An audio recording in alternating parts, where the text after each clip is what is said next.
Berta J. You're back in my kitchen with me today.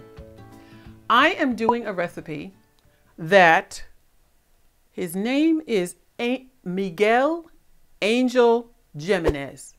And I read all my comments and he said, listen to this. He said, cashew mayonnaise recipe video, please. So I'm doing it today just for Miguel.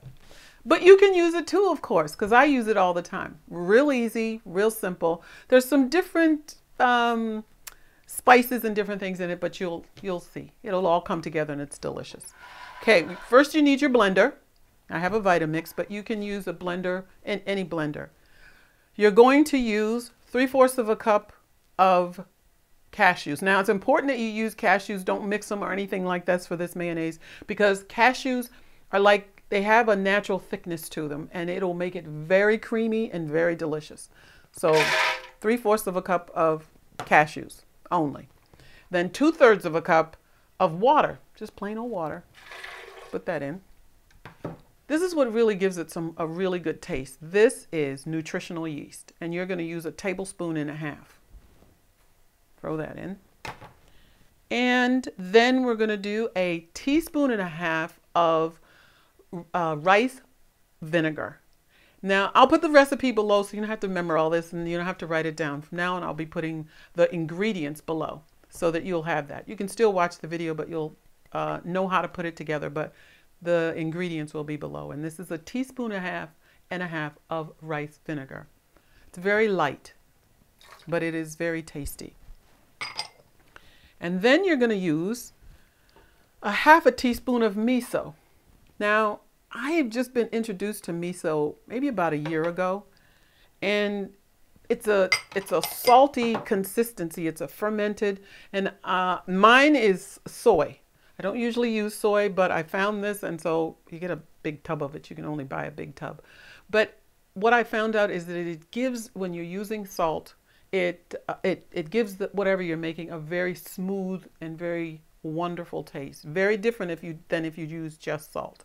So that's only 1/2 teaspoon, but 1/2 teaspoon of white miso or light miso, okay? Now, you're going to also use 1/4 teaspoon of paprika. Put that right in. You're going to use a smidgen of cayenne. Now, the amount that I'm putting in here is not going to make it hot. It's just going to do what my son calls, give it that full flavor circle, okay? And then you're going to use a smidgen of salt. I told you about the miso, but this brings all the flavors together. And I'll show you. This is all that you're going to use. It's not very much. Tiny little bit of salt goes in there. And that happens to be Himalayan salt, but whatever you've got, sea salt or salt, just use it. Now this I keep in a container because I get it from Bob's Red Mill, and it's xanthan gum. There's a lot of controversy about xanthan gum, but I use it. Not very much each time I use it, but I use it a lot for thickening. And this is 1/8 teaspoon is going to go in here. Now your cashews are going to thicken it, but this is going to thicken it even more so that you have that mayonnaise, that thick consistency. When we make it, it's going to be a little loose. But when you leave it in the refrigerator like for a few hours or even overnight, you get up and it's going to have mayonnaise consistency, okay? And this xanthan gum will help. So 1/8 teaspoon of that. And that is it. Put the top on.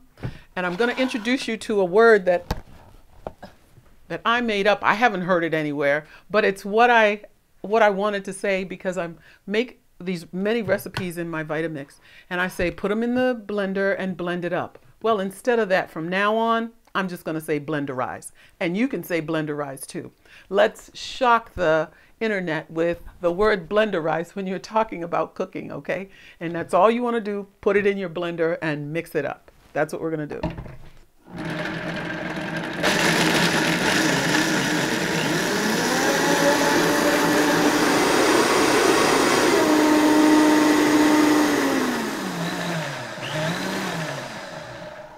I think you should blend it for about 1 to 2 minutes, because what you want it to be is real creamy, just like mayonnaise. And this will do that for you. I don't know, can you see how smooth that is? Can you, Evan? Mm-hmm. It's very smooth.